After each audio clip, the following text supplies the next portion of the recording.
നമസ്കാരം, എല്ലാവർക്കും ഓട്ടും കട്ടനിലേക്ക് സ്വാഗതം. ഇന്നിപ്പോൾ നമ്മൾ ഓട്ടും കട്ടനുമായി പോകുന്നത് പത്തനാപുരത്തേക്കാണ്. പത്തനാപുരത്തെ ഇപ്പോഴത്തെ ഗതാഗത മന്ത്രിയും അതോടൊപ്പം പത്തനാപുരത്തെ MLA യുമായ ഗണേഷ് കുമാറിനെതിരെ വലിയ ആരോപണങ്ങളുമായി അദ്ദേഹത്തിൻ്റെ ഭാര്യ തന്നെ രംഗത്ത് വന്നിട്ടുണ്ട്. അത് വലിയ വാർത്തയാണ് ഇന്ന് വാർത്താമാധ്യമങ്ങളിലൊക്കെ. പക്ഷേ അവർ ഏതെങ്കിലും തരത്തിലൊരു ഇനി തുടർ നടപടികൾ അല്ലെങ്കിൽ കേസുമായി മുമ്പോട്ട് പോകാനില്ല എന്ന് ഗണേഷ് കുമാറിൻ്റെ ഭാര്യ തന്നെ നമ്മുടെ റിപ്പോർട്ടർ സനീറ്റയോട് പറഞ്ഞ വാർത്ത നമ്മൾ അല്പം മുമ്പ് കൊടുക്കുകയും ചെയ്തു. ഈ വിവാദം എന്നതിനപ്പുറത്തേക്ക് നിയമസഭാ തെരഞ്ഞെടുപ്പിന് തൊട്ട് മുമ്പ് മന്ത്രിക്കെതിരെ ഇപ്പോൾ വന്നിരിക്കുന്ന ആക്ഷേപങ്ങളോ അല്ലെങ്കിൽ ആരോപണങ്ങളോ ഏത് തരത്തിലായിരിക്കും പത്തനാപുരത്തെ ജനങ്ങളെ ബാധിക്കുക, അല്ലെങ്കിൽ അത് ഏത് തരത്തിലുള്ള ഒരു ഇമ്പാക്റ്റ് ഉണ്ടാക്കുമെന്നാണ് നമ്മൾ പരിശോധിക്കുന്നത്. എനിക്കൊപ്പം സുജിചന്ദ്രനും അതോടൊപ്പം തന്നെ പ്രശാന്തും ഉണ്ട്. സുജിചന്ദ്രനിലേക്ക് ഇത് ഈ വിഷയം ചിലപ്പം 2-3 ദിവസം കൊണ്ട് പോകുമായിരിക്കും. പക്ഷേ പ്രതിപക്ഷത്തെ സംബന്ധിച്ച ഒരു വിഷയം, പ്രത്യേകിച്ച് UDF-നെ സംബന്ധിച്ച് രാഹുൽ മാങ്കൂട്ടത്തിൽ പോലൊരു വിഷയം നിൽക്കുമ്പോഴാണ് ഗണേഷ് കുമാറിനെ കുറിച്ച് ഇങ്ങനൊരു ആരോപണം വരുന്നത്.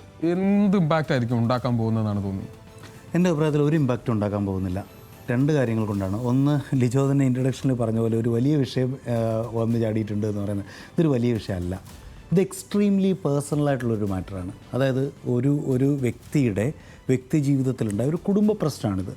ഇതിനെ ഒരു തരത്തിലും റേപ്പുമായിട്ടോ അല്ലെങ്കിൽ ട്രേഡിംഗ് ഓഫ് സെക്സോ ആയിട്ടോ അഡൾട്ടറി ആയിട്ടോ ഒന്നും കണക്ട് ചെയ്തിട്ട് ഒരു കേസിലേക്ക് പോകാനാവില്ല. 2 കാര്യങ്ങളാണ്. ഒന്ന്, രാഹുൽ മാങ്കൂട്ടത്തിൻ്റെതാണല്ലോ നമ്മൾ ജനറലി കമ്പയർ ചെയ്യുന്ന ഉദാഹരണം. രാഹുൽ മാങ്കൂട്ടത്തിൻ്റെ കേസ് എന്താണ്? റേപ്പാണ്. അവിടെ നിർബന്ധിത ഗർഭഛിദ്രം, റേപ്പ്, ബലാത്സംഗം എന്നുള്ള വകുപ്പ് അട്രാക്റ്റ് ചെയ്യാനുള്ള എല്ലാ കുറ്റകൃത്യങ്ങളും അയാൾ ചെയ്തതായിട്ടുള്ള പ്രാഥമിക സാഹചര്യങ്ങളും എവിഡൻസുകളും ഉണ്ട്. മാത്രമല്ല അതിന് വ്യക്തമായിട്ടുള്ള പരാതികൾ 1 2 3 ഉണ്ട്. ഇനിയും പലതും വരാനിരിക്കുന്നു എന്ന് കേൾക്കുന്നു. ഇവിടുത്തെ കേസ് എങ്ങനെയാണ്? 2 വ്യക്തികൾ അവരുടെ സ്വകാര്യതയിൽ ഒരു പക്ഷേ പരസ്പര സമ്മതത്തോടു കൂടിയുള്ള, അവിടെ എന്താണ് നടന്ന ബന്ധമെന്ന് നമുക്കറിയില്ല, പരസ്പര സമ്മതത്തോടെയുള്ള ഫിസിക്കൽ റിലേഷൻഷിപ്പ് ആണെങ്കിൽ അങ്ങനെ അത് തെറ്റാണോ? അല്ല. പരസ്പര ഉഭയസമ്മതത്തോടെയുള്ള 2 വ്യക്തികൾ തമ്മിലുള്ള ഒരു വിവാഹിതരായിരുന്നാൽ കൂടി ഉണ്ടാകുന്ന ബന്ധം നിയമപരമായിട്ട് തെറ്റല്ല. ഇത് ഈ ജോസഫ് ഷൈൻ എന്നാണെന്ന് തോന്നുന്നു ആ കേസിന് പോയ ആളുടെ പേര്. Joseph Shine versus state of India കേസിൽ 2018 മറ്റാണ് സുപ്രീം കോടതി വളരെ വ്യക്തമാക്കിയിട്ടുണ്ട്. അത് പ്രകാരം ഈ അഡൾട്ടറി എന്ന് പറയുന്ന 497 ആണെന്ന് തോന്നുന്നു ആ വകുപ്പ്. ആ വകുപ്പ് ഭരണഘടനാപരമല്ല എന്ന് പറഞ്ഞിട്ട് സുപ്രീം കോടതി ഏതാണ്ട് വോയിഡാക്കി, നള്ളാക്കി വെച്ചിരിക്കുന്ന ഒരു വകുപ്പാണത്. അപ്പോൾ രണ്ടാമത്തെ കാര്യം, 3 കാര്യങ്ങളുണ്ടെങ്കിൽ ഇതിൽ ഇത് അട്രാക്ട് ചെയ്യാൻ പറ്റും. ഒന്ന്, ട്രേഡിംഗ് ഓഫ് സെക്സ്, അവിടെ പണത്തിൻ്റെ ഇൻവോൾവ്മെൻറ്റോ അത്തരത്തിൽ എന്തെങ്കിലും ഉണ്ടാവണം. 2, ഇദ്ദേഹത്തിൻ്റെ സ്വാധീനം ഉപയോഗിച്ച് ഒരു കൺസെൻറ്റ് ഉണ്ടാക്കിയെടുത്തതോ മറ്റോ ആണെങ്കിൽ അത് റേപ്പായിട്ട് വിശാലമായിട്ട് പരിഗണിക്കാവുന്നതാണ്. 3, ബലപ്രയോഗം നടന്നിട്ടുണ്ടെങ്കിൽ. ഇതൊന്നുമല്ല. ഇദ്ദേഹത്തിൻ്റെ ഭാര്യയ്ക്ക് വേണമെങ്കിൽ കോടതിയിൽ പോയി ഒരു ഡിവോഴ്സ് കേസ് ആവശ്യപ്പെടാം, ഫയൽ ചെയ്യാം. ഒരു പക്ഷേ ഡിവോഴ്സ് അനുവദിക്കാനുള്ള ഗ്രൗണ്ടും ഇത് തെളിയിക്കപ്പെടുകയാണെങ്കിൽ ഉണ്ടാവും എന്നുള്ളതിലപ്പുറം പബ്ലിക്കിന് ഇതിൽ യാതൊരു ഇൻട്രസ്റ്റും ഇല്ല. രണ്ടാമത്തെ കാര്യം, ഇത്രയും വലിയ കേസുകളൊക്കെ അപ്പുറത്ത് നിൽക്കുമ്പോഴാണ് അതിനെ കമ്പയർ ചെയ്യാൻ ഇങ്ങനെ ഒരു വിഷയം കൊണ്ടുവരുന്നത്. ഗണേഷ് കുമാർ ഓപ്പണായിട്ട് സമ്മതിക്കുന്ന ആളാണ്. എനിക്ക് ഒരുപാട് പ്രണയങ്ങളുണ്ട്. ഞാൻ 5000 പ്രണയം എനിക്കുണ്ട് എന്നാണ് അങ്ങേര് പറയുന്നത്. 5000 പ്രണയങ്ങൾ ഉണ്ടെങ്കിൽ എന്താണെന്നാണ് എൻ്റെ ചോദ്യം. അയാൾ നല്ല പെർഫോമൻസ് ഉള്ള MLA ആണ്, അയാൾ നല്ല പെർഫോമൻസ് ഉള്ള മിനിസ്റ്ററാണ്. കഴിഞ്ഞ 5 തവണയായിട്ട് പത്തനാപുരത്ത് നിന്ന് ജയിക്കുന്ന ആളാണ്. ഇപ്പോൾ ജഗദീഷ്, അതിനുശേഷം ജ്യോതികുമാർ ചാമക്കല, അതിനു മുമ്പ് 3 തവണ CPM-ഉം എതിരെ മത്സരിച്ചിട്ടുണ്ട്. 5 തവണയായിട്ട് പുള്ളിയെ തോൽപ്പിക്കാൻ പറ്റിയിട്ടില്ല. ഈ വിവാദം വെച്ചിട്ടാണ് ഗണേഷ് കുമാറിനെതിരെ UDF പിന്നെ ഒരു ചെക്ക്മേറ്റ് വെക്കുന്നതെങ്കിൽ, അല്ലെങ്കിൽ അവിടുത്തെ ഗ്രൗണ്ട് ഒരുക്കുന്നതെങ്കിൽ കുറച്ചുകൂടെ ഭംഗിയായിട്ട് അവിടുത്തെ ആൾക്കാർ ഇങ്ങനെ കോട്ട് കൊടുക്കുന്നതാണ് എനിക്ക് തോന്നുന്നത്. ഇതിപ്പോൾ നമ്മൾ ഈ വിഷയം എന്ന് പറയുന്നത് അത് നേരത്തെ പറഞ്ഞ പോലെ തന്നെ പേഴ്സണലാണ്. അതിൽ തന്നെ VS അനുവൊക്കെ ഇപ്പോൾ റിപ്പോർട്ട് ചെയ്ത പോലെ ഇതൊരു ഗാർഹിക പീഡനം എന്ന നിലയിൽ, അതായത് അവരുടെ ഡ്രൈവറോ അവരാരോ ഫോൺ തട്ടിപ്പറിക്കാൻ ശ്രമിച്ചു, ആ സമയത്തുണ്ടായിട്ടുള്ള ഒരു പ്രശ്നം, അതുപോലെ പോലീസ് വിളിച്ചപ്പോൾ കൃത്യസമയത്ത് വന്നില്ല തുടങ്ങിയ വളരെ ചെറിയ കാര്യങ്ങൾ അവർ ആ ഓഡിയോയിൽ തന്നെ പറയുന്നുണ്ട്. അതെനിക്ക് വിഷമം ഉണ്ടാക്കി.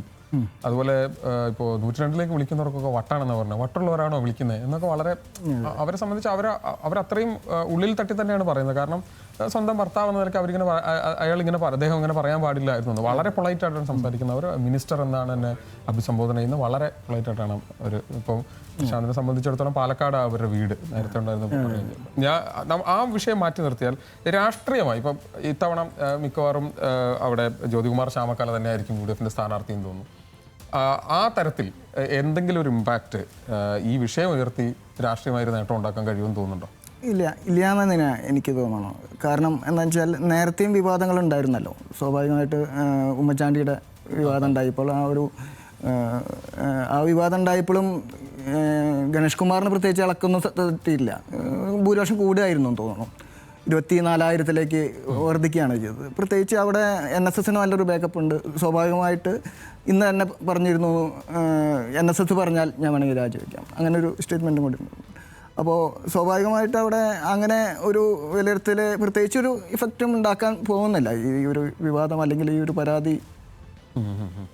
ഒരു ഇപ്പം നേരത്തെ പറഞ്ഞ പോലെ ഒരു ട്രാക്ക് റെക്കോർഡുള്ള മന്ത്രിയാണ്. കൊള്ളാവുന്ന തരത്തിൽ KSRTC ഇപ്പം ഈ സർക്കാരിൻ്റെ കാലത്ത് തന്നെ ആന്റണി രാജു ഉണ്ടായിരുന്ന സമയത്തെ പോലെയല്ല, എന്നേക്കാൾ കുറേ കൂടി മെച്ചപ്പെട്ട അവസ്ഥയിൽ അതിനെ കൊണ്ടുപോയിട്ടുണ്ട്.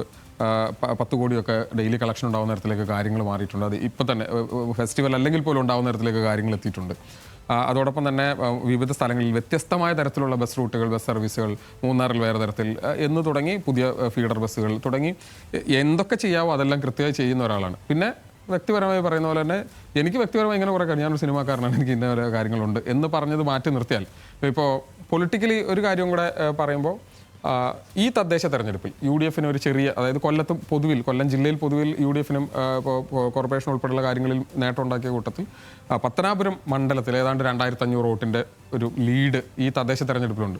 അതാണ് UDF സംബന്ധിച്ചുള്ളൊരു പ്രതീക്ഷ. കഴിഞ്ഞ തവണ 14,000-ന് മുകളിൽ വോട്ടിലാണ് അവിടെ നേരത്തെ പറഞ്ഞ പോലെ തന്നെ നല്ല ഭൂരിപക്ഷത്തോടെ ജയിക്കാൻ കഴിഞ്ഞിട്ടുള്ള മന്ത്രിയാണ്, MLA ആണ്.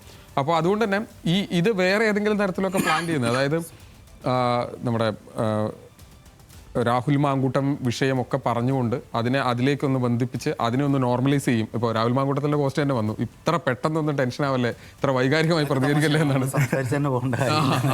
അല്ല, ഞാൻ പറഞ്ഞ ആ ഒരു വിഷയം വെച്ചുകൊണ്ടാണ്, അല്ല ഞാൻ പറഞ്ഞത് ആ വിഷയം വെച്ചുകൊണ്ട് അതിനെ നോർമലൈസ് ചെയ്യും. ഒപ്പം തന്നെ ഈ രാഷ്ട്രീയമായി ഇത് ഉപയോഗപ്പെടുത്താനുള്ള ശ്രമം, ഇപ്പോൾ KSU നേതാവ് പരാതി കൊടുക്കുന്നു, ഇതിനെ ആ തരത്തിൽ കത്തിച്ചു നിർത്താൻ ഉള്ള ശ്രമം കൂടി എതിർവശത്തുനിന്നുണ്ടോ എന്നുള്ളതാണ് എൻ്റെ ചോദ്യം. ഈ പരാതി ഒന്നും നിൽക്കില്ല. എങ്ങനെയാണ് നിൽക്കുക? ഇതിപ്പോൾ നമ്മൾ സത്യവാൻ സാവിത്രി അല്ലെങ്കിൽ ആ ഒരു കാലത്തോ അല്ലെങ്കിൽ ആ ഒരു കാലഘട്ടത്തിലല്ല ജീവിക്കുന്നത് മനുഷ്യർ. ഇപ്പോൾ ഞാൻ ഇത് പെട്ടെന്ന് നമ്മൾ പറഞ്ഞതിൻ്റെ കൂട്ടത്തിൽ എടുക്കുമായിരുന്നു. എന്തുകൊണ്ടാണ് കോടതി ഈ അഡൾട്ടറിയെ ഒരു കുറ്റകരമല്ലാത്ത ഒരു സംഭവമാക്കി മാറ്റിയെന്നുള്ളതിന് അതിൽ കാരണം പറയുന്നുണ്ട്. എന്താണെന്നറിയോ? വിവാഹിതരായ മുതിർന്നവർ തമ്മിലുള്ള ഉഭയസമ്മതത്തോടെയുള്ള ലൈംഗിക ബന്ധങ്ങൾക്ക് ക്രിമിനൽ ശിക്ഷ ലഭിക്കില്ല. മാറ്റത്തിനുള്ള കാരണം നിയമം കാലഹരണപ്പെട്ടതും വിവേചനപരവുമാണെന്നും സ്ത്രീകളെ ഭർത്താവിൻ്റെ സ്വത്തായി കണക്കാക്കുന്ന അത് ആർട്ടിക്കിൾ 14 സമത്വം, 15 വിവേചനമില്ലായ്മ, 21 വ്യക്തി സ്വാതന്ത്ര്യം എന്നിവയെ ലംഘിക്കുന്നുവെന്നും കണ്ടെത്തി. എങ്കിൽ പോലും ഇത് വിവാഹമോചനത്തിനുള്ള ശക്തമായൊരു ഗ്രൗണ്ടാണ് ഇപ്പോഴും എന്നേ ഉള്ളൂ. ഇപ്പോൾ ഇതിൽ പരാതി കൊടുക്കാം, അഡൾട്ടറിക്ക് പരാതി കൊടുക്കാം. ഈ അഫക്റ്റഡ് ആയിട്ടുള്ള സ്ത്രീയുടെ ഭർത്താവിന് വേണമെങ്കിൽ പരാതി കൊടുക്കാം. അതും ഒരു വിവാഹമോചന കേസായിട്ടേ ബലത്തിൽ ചെന്ന് നിൽക്കത്തുള്ളൂ. ഇത് KSUവിൻ്റെ നേതാവ് കൊണ്ട് ഇതിൽ എങ്ങനെയാണ് പരാതി കൊടുത്തത്? ഇതാ ഇവിടെ ഇങ്ങനെ ഒരു ബന്ധം നടന്നിരിക്കുന്നു എന്ന് പറഞ്ഞ് പരാതി കൊടുക്കാൻ പറ്റുമോ? എനിക്ക് മനസ്സിലാവുന്നില്ല അത്. രണ്ടാമത്തെ കാര്യം, ഇപ്പോൾ ഈ പൊതുപ്രവർത്തകർ പാലിക്കേണ്ട പൊതുധാർമ്മികത അല്ലെങ്കിൽ പബ്ലിക് മൊറയിൽ, ഒബ്സീനിറ്റി, ഇതേപോലെയൊക്കെയുള്ള കാര്യങ്ങൾ വെച്ച് അളക്കുമ്പോൾ വിശാലമായിട്ടുള്ള കാഴ്ചപ്പാടിൽ ഇത് ഒരു മുന്നോട്ട് വയ്ക്കാം. ഇത് പാടില്ല എന്നോ ഇങ്ങനെയല്ല ഇതിൻ്റെ നമ്മുടെ ഒരു പൊതുക്രമം നിലനിൽക്കേണ്ടതെന്നോ പറയാമെന്നുള്ളതല്ലാതെ അതുപോലും പ്രശ്നവൽക്കരിക്കപ്പെടുന്ന തലമുറയുടെ അല്ലെങ്കിൽ ഇത് മൊത്തത്തിൽ നമ്മൾ പിന്തുടർന്നു പോകുന്ന വാല്യൂസിനെ മൊത്തം മാറ്റി നിർത്തിക്കൊണ്ട് സംസാരിക്കുകയല്ല. ഇത് ഇത്തരം കാര്യങ്ങളെ കുറ്റം എന്ന രീതിയിൽ കണക്കാക്കുന്ന, ഇപ്പോൾ 2 പേര് തമ്മിലുള്ള ഒരു റിലേഷൻഷിപ്പിലെ ഒരു എഗ്രിമെൻറ്റിൻ്റെ ബ്രീച്ച് ഓഫ് എഗ്രിമെൻ്റ് എന്നൊക്കെ ആയിട്ട് ഇത് കണക്കാക്കാവുന്നത് സമൂഹത്തിന് ഇതിൽ യാതൊരു കാര്യമില്ല. സമൂഹം പാലിക്കേണ്ട, അതിൽ ടെൻഷൻ അടിക്കേണ്ട കാര്യമില്ല. ആദ്യം പറഞ്ഞത് തന്നെയാണ്, ലിജോ പറഞ്ഞത് തന്നെയാണ്. എനിക്ക് അയാളുടെ വകുപ്പ് നന്നായിട്ട് നോക്കിയിട്ടുണ്ട്. പുതിയ ഇപ്പോൾ കഴിഞ്ഞ ദിവസം എന്താ ബസ് ഹോസ്റ്റസ് ഉള്ള ബസ്സൊക്കെ വരുന്നതായിട്ട് പറഞ്ഞു. KSRTC ഒരു കാലത്തും രക്ഷപ്പെടത്തില്ല എന്ന് പറഞ്ഞിട്ട് ഇത് ഇപ്പോൾ കഴിഞ്ഞ ദിവസം വിവാദമായിരുന്നു. പരസ്യം വന്നത് സുപ്രീം കോടതിയിൽ പോയിട്ട് ഇത് പൂട്ടേണ്ടി വരും എന്ന് പറഞ്ഞ അവസ്ഥയുണ്ടായിരുന്നു. KSEBയെ സംബന്ധിച്ച് ആ കൂട്ടത്തിൽ വന്ന കേസാണല്ലോ KSRTCയുടെ.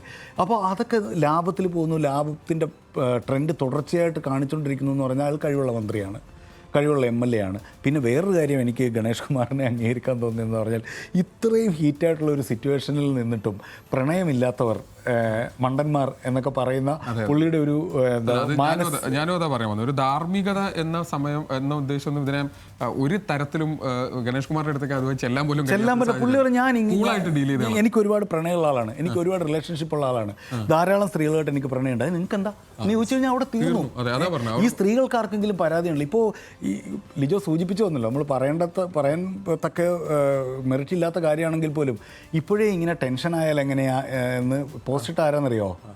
രാഹുൽ മങ്കൂട്ടത്തിൽ പറ്റിയ ആളാ.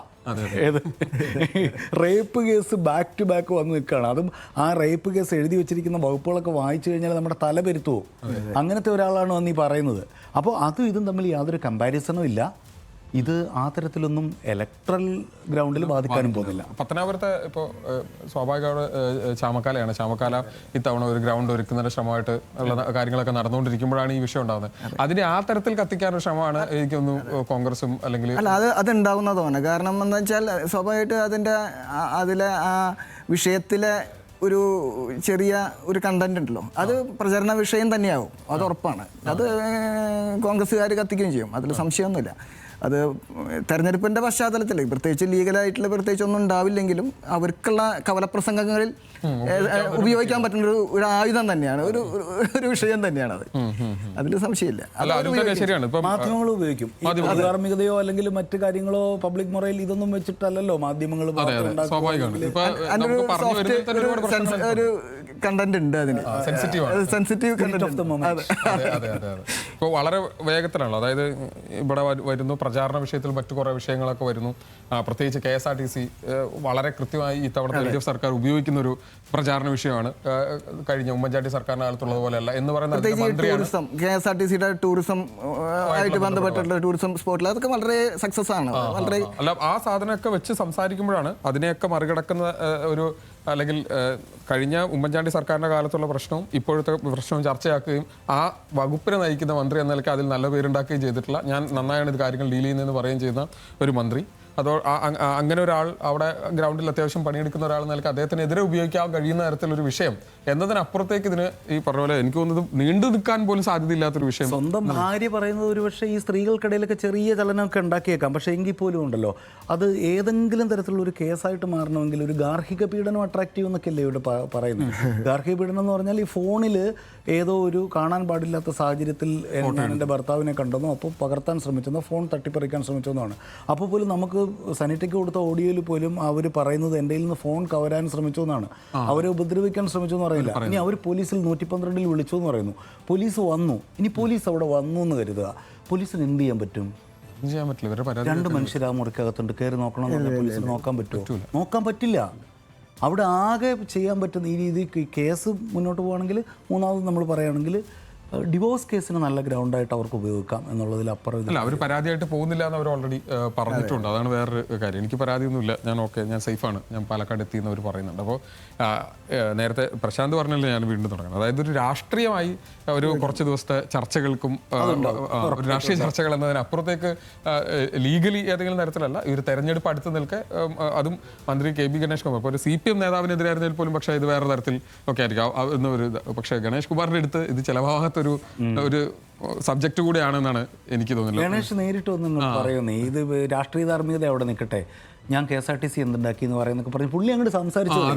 പുള്ളിയുടെ ആ ശൈലിയോട് പോലും കൗണ്ടർ ചെയ്യാൻ പ്രത്യയശാസ്ത്ര ബാധ്യതകളൊന്നുമില്ല. അതെ, അതാണ് എൻ്റെ ഏറ്റവും പ്രധാനപ്പെട്ട കാര്യം. കേരള കോൺഗ്രസ് 2001 മുതൽ മത്സരിക്കുന്ന ഒരു മണ്ഡലത്തിൽ അദ്ദേഹത്തിന് ഈ വേറെ ഏതെങ്കിലും പ്രത്യയശാസ്ത്രം ഒന്നും പറയേണ്ട കാര്യമില്ല. ആ മണ്ഡലമുള്ളൂ, അവിടെ മത്സരിക്കുക, അവിടെ വിജയിക്കുക. പലപ്പോഴും അദ്ദേഹം UDF LDF മന്ത്രിയൊക്കെയായി ആ തരത്തിൽ പോകുന്ന ഒരു നേതാവിനെ സംബന്ധിച്ച് വേറെ ഇതിൽ വലിയ ബാധ്യതകളില്ല എന്നുള്ളതാണ് ഏറ്റവും ഉള്ള അവസ്ഥയാണ്. ഏതായാലും നമുക്ക് വിഷയം അവസാനിപ്പിക്കാൻ സമയമായി. ഏതാണ്ട് 15 മിനിറ്റ് എടുത്തു നമ്മൾ പത്തനാപുരത്തെ വിഷയം സംസാരിക്കാൻ. വോട്ടും ഘട്ടമായിട്ട് നമുക്ക് നാളെ വീണ്ടും വേറെ വിഷയമായി വരാം.